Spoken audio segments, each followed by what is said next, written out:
Mbak Litwina, ini kan sebentar lagi kan kita akan menyambut Hari Pendidikan Nasional, Yes. tanggal 2 Mei. Ya. Nggak lama lagi ya, sekarang aja sudah tanggal 28. Ya. Nah, bagaimana sih menurut Mbak Litwina dan Dharma Bangsa ini memaknai Hari Pendidikan Nasional di tengah kondisi yang masih pandemi seperti saat ini? Oke.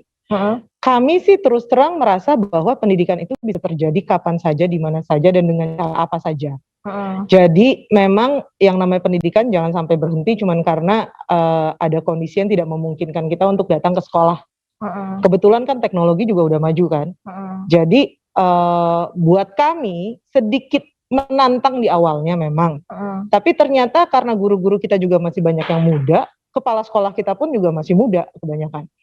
Jadi malah seperti dapat tantangan baru dan dapat proyek baru. Dan malah jadi mengenal hal-hal baru. Gitu, apakah teknologinya, apakah aturan-aturan atau cara kita mengajak siswa itu untuk lebih kreatif seperti itu. Jadi buat kami sih situasi saat ini kita jalani dengan apa ya, dengan semangat sih terus terang. Dengan semangat walaupun sekarang ini kita tidak bisa bertatap muka ya Bu. Yes, tapi emang banyak cara sih yang kita lakukan di sini. Iya. Tapi kalau berarti sampai sekarang masih ini ya, masih daring ya di sini ya? Kita sudah beberapa kali mengadakan kelas uji coba, melibatkan orang tua juga, mereka juga ikut melihat.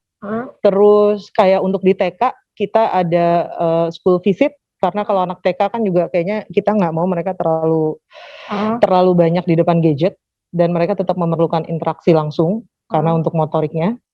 Jadi sudah ada beberapa yang datang ke sekolah. Atau beberapa yang membuat proyek, tapi jumlahnya memang terbatas sesuai masih dengan izin dari dinas. Iya. Nah, kalau menurut Mbak Litwina nih dan Dharma Bangsa, apa sih yang menjadi persoalan mendasar pendidikan saat ini, Mas? Pendidikan saat ini, kalau menurut saya,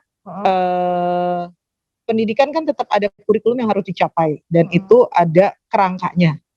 Sementara anak-anak kita ini banyak terekspos dengan dunia digital. Apalagi ini sekarang nih, banyakan di rumah. Tantangannya adalah bagaimana anak-anak memilih membuka komputer untuk pergi sekolah atau membuka komputer untuk, saya boleh nyebut YouTube gitu nggak sih? Atau ya untuk nonton atau untuk main game. Nah, jadi tantangan sekarang kalau buat kami nih di sini, bagaimana membuat pendidikan itu lebih resourceful daripada Google, tapi lebih mengentertain dibandingkan YouTube. Itu yang tadi saya bilang tuh, guru-guru kita di sini jadi terchallenge, dan kita berusaha untuk menyediakan fasilitasnya selengkap mungkin sih. Iya, itu memang jadi tantangan di pendidikan di kondisi pandemi saat ini kan, yang daring, apalagi kalau orang tuanya ini pekerja. Benar. Saya sendiri juga ngerasain kok, pas saya tadi pagi berangkat ke sini kan anak saya tinggal di rumah. Jadi ya biarpun ada asisten rumah tangga, mereka kan tetap lebih dengerinnya ke orang tua lah, gitu. Jadi ya memang harus ada trust antara orang tua dan anak sih kalau lagi kayak gini. Semoga mereka nggak main. Iya.